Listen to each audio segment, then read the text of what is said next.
ഇത്രയും കേട്ടതിൽ നിന്നും സാറിനെ അവൻ എന്തിനാ കാണണമെന്ന് പറഞ്ഞത്? എന്തെങ്കിലും ഊഹമുണ്ടോ? Nothing, absolutely nothing.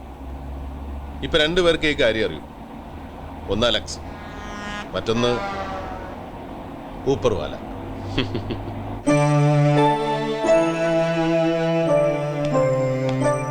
അലക്സ്,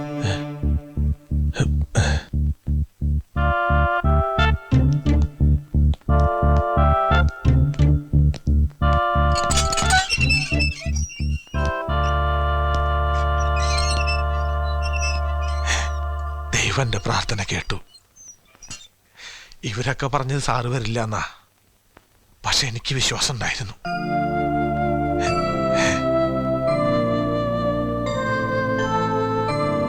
ശരി സർ.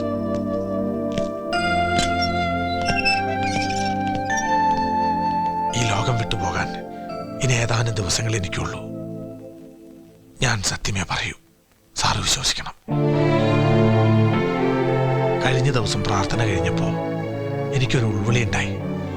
ദൈവം എന്നോട് പറഞ്ഞ പോലെ എനിക്ക് തോന്നി, ഞാൻ ഈ ഭൂമി വിട്ടു പോകുന്നതിന് മുൻപ് ആ സത്യം ആരോടെങ്കിലും പറയണമെന്ന്. വളരെ യാദൃശികമായിട്ടാണ് സാറ് ഇവിടെ ഉണ്ടെന്ന് പേപ്പറിൽ കണ്ടത്. എനിക്ക് പറയാനുള്ളത് കേൾക്കാൻ ഏറ്റവും യോഗ്യം സാറാണെന്ന് എനിക്ക് മനസ്സിലായി.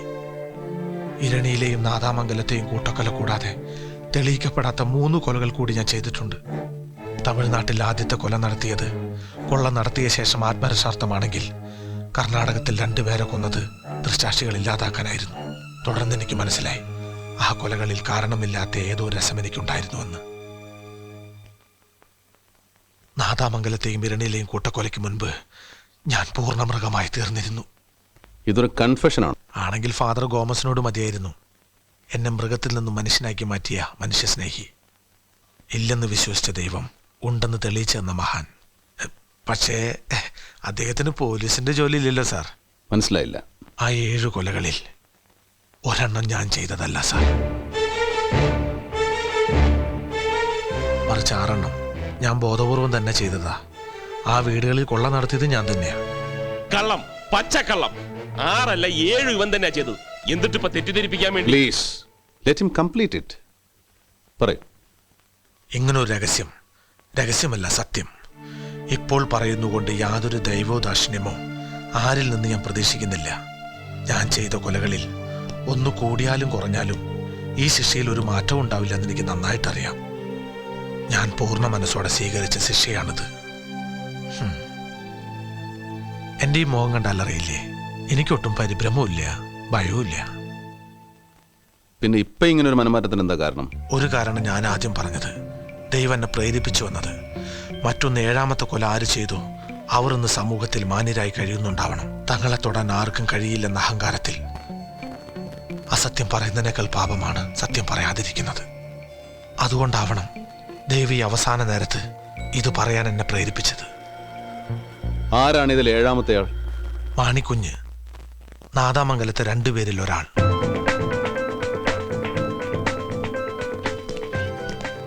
എന്നാ വിധി നടപ്പാക്കേണ്ട ദിവസം? തീയതി തീരുമാനിച്ചു? എന്ന് വേണമെങ്കിലും സംഭവിക്കാം സാർ. എക്സിക്യൂഷൻ ഓർഡർ വരേണ്ട താമസമേ ഉള്ളൂ. എന്താ സാർ? നത്തിങ്.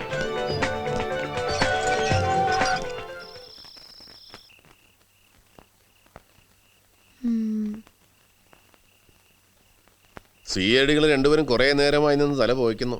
വല്ലതും പറയാറായോ? പറയട്ടെ. അലക്സ് പറഞ്ഞത് വിശ്വസിക്കാം. കാരണം ഈ മാണിക്കുഞ്ഞിനെ കൊന്നത് അലക്സ് അല്ലെന്ന് വന്നാൽ അയാള് വധശിക്ഷയിൽ നിന്ന് രക്ഷപ്പെടുവോ? ഇല്ല, ഒരു സാധ്യതയുമില്ല. അപ്പോ തീർച്ചയായിട്ടും അയാള് പറഞ്ഞത് വിശ്വസിക്കാം. കാരണം എന്തെങ്കിലും ദൈവോദാക്ഷിണ്യോ പ്രതീക്ഷിച്ച് പറഞ്ഞതല്ലോ പാവം.